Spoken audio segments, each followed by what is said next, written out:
Bom dia, é um prazer enorme, mais uma vez, bater um papo com a galera da TCM 95.7. É uma rádio bem atuante, uma rádio que vem cada vez mais se preocupando com os assuntos relativos à questão política, à questão eleitoral, enfim, os assuntos sociais. E esse assunto que você justamente me pergunta, Elisângela Moura, é um dos assuntos mais importantes das eleições de 2016. Por quê? Não que seja novidade essa história de Caixa 2. Em momento nenhum nós sabemos que é novidade. Essa história começou a ser mediatizada e foi, na realidade, não diretamente ligado ao processo eleitoral propriamente dito. Em que pese a gente saber que desde que eleição é eleição, há o dinheiro, vamos dizer, contabilizado e a expressão que ficou famosa na época pelo tesoureiro do PT, o dinheiro não contabilizado, que é o chamado Caixa 2. Então nada disso é novidade. Agora, o que acontece de diferente para as eleições de 2016? É o seguinte, a Lei 13.165, a chamada reforma, Lei da Reforma Política, que no meu sentir não reforma verdadeiramente o sistema político, não mexe no que eu chamo na estrutura de poder pelo poder, nessa parte há um avanço interessante no papel, que aí o problema é esse. No papel, há duas alterações importantes. Existem duas alterações importantes nesta mencionada lei. A primeira delas é a própria novidade de haver uma limitação de gastos. Nas eleições passadas, os candidatos poderiam colocar o valor que quisessem. E eles eram muito inteligentes, faz parte dos partidos também. Por quê? Porque eles elevavam o valor de suas campanhas justamente para não incidir formalmente no chamado Caixa 1, no excesso de gasto do Caixa 1. O que era contabilizado, eles colocavam para cima e aí eles poderiam gastar à vontade, porque não iriam, evidentemente, ter o problema do excesso de gasto.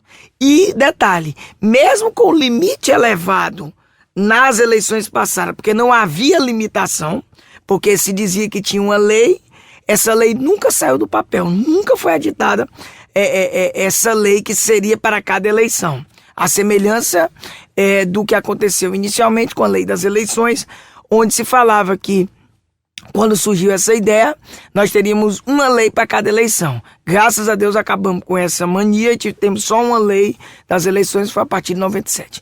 Mas voltando para o raciocínio.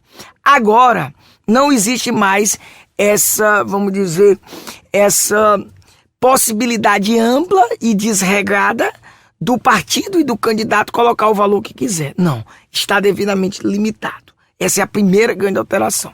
Segunda alteração, a proibição indiscutível da participação das empresas dentro do processo eleitoral. Não pode mais ter doação de empresas. Olha, essas duas alterações que mudaram drasticamente esse tema de prestação de contas, de análise de conta, ou seja, da arrecadação de recursos e efetiva aplicação desses recursos, ou seja, os gastos de campanha, por si só é uma alteração interessante. Mas ela não vai sair do papel. Ela não vai sair do papel. Infelizmente, se não houver a participação da sociedade. Se não houver campanhas, como nós estamos fazendo, alguns movimentos sociais e algumas entidades, para conscientizar o povo de que, por exemplo, não permita o uso do seu CPF para que haja as chamadas doações laranjas, que vai haver justamente a disseminação. Os partidos e políticos muitas vezes vão comprar não só mais o voto, ou seja, vai haver outro tipo de compra. Eu compro o voto, que é, vamos dizer, a mercadoria mais importante, que é o cidadão se comprometer em votar naquele candidato, mas eu vou ter a partir de agora, e principalmente quando chegar na véspera desse processo de arrecadação de recursos, ou seja, que se deflagra e efetiva comprovação, eu vou ter a compra do CPF da pessoa física. Nós já sabemos os velhos jeitinhos brasileiros para burlar a lei. Então nós já estamos antes, com todo respeito da expressão, dessa marmota, que eles já vão e aí já estão pensando em se estruturar, porque faz parte da cultura brasileira corromper por natureza. Por isso que eu tenho dito, Elisângela, que em que pese os corruptos desse país, muitos deles estão sendo presos, a gente vê novidades como políticos tradicionais, sem querer prejulgar ninguém, estarem presos, indo para cadeia, condenados, que a gente está vendo em várias operações, mas a gente sabe que tudo isso é reflexo de nós mesmos. Nós somos corruptos. E não fica com raiva de mim, não.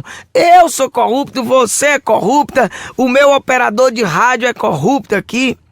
Nós, infelizmente, fazemos pequenos atos de corrupção, não nos tocamos e achamos natural. E muitas vezes, esses exemplos negativos que nós fazemos, passa justamente para os nossos filhos. A gente vê os nossos filhos aprendendo, não estamos nem aí. Quando, por exemplo, a gente fura uma fila, quando a gente quer ser atendido antes, dentro de um atendimento médico, tanto no setor público quanto privado, quando a gente compra um CD pirata, quando a gente, de algum modo, não respeita, por exemplo, uma regra que diz que não faça barulho em determinadas ocasiões, onde tem que ficar tudo em silêncio, a gente pega e desorganiza e faz. Isso é corrupção também, isso é descumprir as regras de condutas. De corrupção não é só desvio de verba pública, não. São esses pequenos gestos que moldam a nossa sociedade, que a gente acha que é normal enganar o próximo. A gente acha que é normal se dar bem e levar vantagem em tudo que a gente faz. Isso é uma cultura do povo brasileiro. Eu trago como exemplo, eu fiz um texto agora recente, vocês podem ver no meu site Novo Eleitoral, em que nesse texto eu li um artigo interessante de um professor de São Paulo, onde ele traz o exemplo da Suécia, a catraca vazia. Interessantíssimo esse exemplo para a gente denotar que essa catraca vazia, dessa simbologia da Suécia, não vai acontecer nunca no atual estágio que a gente tem. Eu vou me referir a essa situação para que os amigos e amigas vejam. Olha que interessante. Ele teve a experiência de ir para a Suécia e quando chegou lá no metrô, viu que uma catraca sempre estava vazia. E ele ficou encucado com aquilo. E ele chegou para a administração do metrô e perguntou por que aquela catraca fica vazia. A pessoa disse, não, aquela catraca é justamente para quem não tem dinheiro. Quem não tem dinheiro passa por ela. Aí ele perguntou, a nossa cultura, né? E como é que vocês vão saber que a pessoa que não tem dinheiro, se ela tiver dinheiro, mesmo tendo dinheiro, ela vai usar a catraca? A pessoa disse, por que ela vai fazer isso? Olha que coisa, rapaz, aquilo me tocou. Por que é que ela vai fazer isso? Aqui é o contrário. Aqui, se nós tivermos uma catraca vazia dessa, a catraca vazia é do pagante. Nós vamos inverter os valores. A catraca que seria vazia, seria aquela que ninguém paga porque não tem dinheiro, passaria a ser a catraca cheia. Eu devia ter colocado no meu artigo. Agora eu me lembrei dessa ideia. A inversão. Nós transformaríamos no Brasil, acho que eu vou editar meu artigo, a catraca vazia em catraca cheia. E a catraca vazia seria qual? A dos pagantes. Porque é da nossa cultura querer se dar bem em tudo. Então, enquanto nós não mudarmos tudo isso, nós vamos continuar sendo um país subdesenvolvido. Nós vamos continuar realmente predominando como regra geral a roubalheira, o desvio dos recursos públicos. E dentro de todo esse contexto, nada melhor do que agora.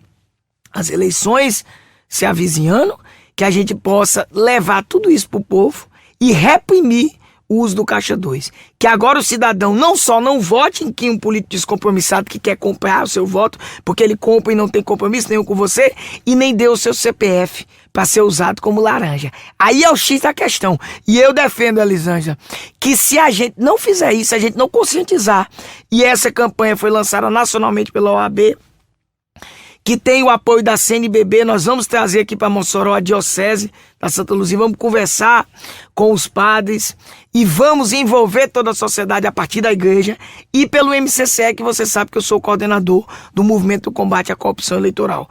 Você pode pegar informações no nosso site www.mcce.org.br. E aí, evidentemente, a gente pretende, ao longo dessa campanha, começando de cedo, como agora lançamos em janeiro, quando a gente chegue mais ou menos no início desse processo de possibilidade de arrecadação de recursos, a população já esteja consciente e dê um não sonoro a mais essa tentativa, que eu não tenho dúvida, de jeitinho brasileiro, de tentar fazer com que prevaleça dinheiros fora do chamado Caixa 1. E para você ter uma ideia como é importante, olha aí a importância, eu vou finalizar com isso e fica à vontade se você quiser fazer alguma pergunta. Em Mossoró, pelos gastos da campanha de 2012, mais ou menos nós vamos ter, pela tabela hoje, 2.200.000, 2.300.000, o gasto máximo para prefeito. Mas vai ser atualizado. Até 20 de julho de 2016, o presidente do TSE atualiza normal pelo índice, o INPC, enfim, as atualizações monetárias oficiais. A gente acha que vai ficar em torno de 3 milhões o limite de gasto para prefeito, em torno de 200 mil o limite de gasto para vereador. E aí eu lhe pergunto, será que se a gente não fizer essa campanha, se a gente não tentar movimentar, dar uma chacoalhada, você acha que os candidatos a vereadores aqui em Mossoró ou prefeito vão gastar somente cada um 200 mil e somente 3 milhões cada postulação à majoritária? Doutor Eval, só para que as pessoas possam realmente se conscientizar, a gente encerrar a nossa participação, o que pode acontecer com quem, de uma forma consciente ou não, ceder o número do CPF? Veja, muito interessante sua pergunta. Nós estamos tentando criminalizar tanto para quem cede, quanto para quem usa, não é? Vamos dizer, essa ideia de criminalizar o Caixa 2. Eu acredito que não tenha nenhuma, vamos dizer assim, nenhuma perspectiva política de que isso não aconteça. Porque você sabe, e você acompanha e talvez tenha mais experiência do que eu, quando um determinado projeto de lei vai ou não vai passar, quando ele fica escanteado. A gente acredita que o momento do Brasil é propício para que os políticos não virem as costas para esse tipo de projeto. Como você sabe, aquele projeto do Ministério Público Federal, você acompanhou, está de vento em popa. Já estamos perto. A última notícia que eu tive dava o resultado de 1.300.000 assinaturas. Falta 200 mil assinaturas. Estamos chegando. O povo está entendendo esse tipo de campanha. Então, aquelas medidas, uma delas é criminalizar o Caixa 2. Inclusive projeto de lei do próprio executivo. Naquele projeto que há mais ou menos um ano atrás, a própria presidente Dilma, querendo dar uma resposta logo após a eleição dela, ela também lançou um projeto de criminalizar o Caixa 2. Então eu acredito que ainda nesse semestre agora, nós vamos criminalizar o Caixa 2, que aí vai ficar uma conduta mais concreta. Mas esse ato, ele com certeza vai ser ilícito. E ele analisado com todas as outras posturas, pode evidentemente dar problema para o cidadão também. Por exemplo, a compra do voto, que o cidadão pensa que não dá nada, a pessoa vender seu voto dá. O problema é que é difícil você pegar. Agora eu acredito que o uso do CPF vai ser mais fácil, porque nós vamos confrontar.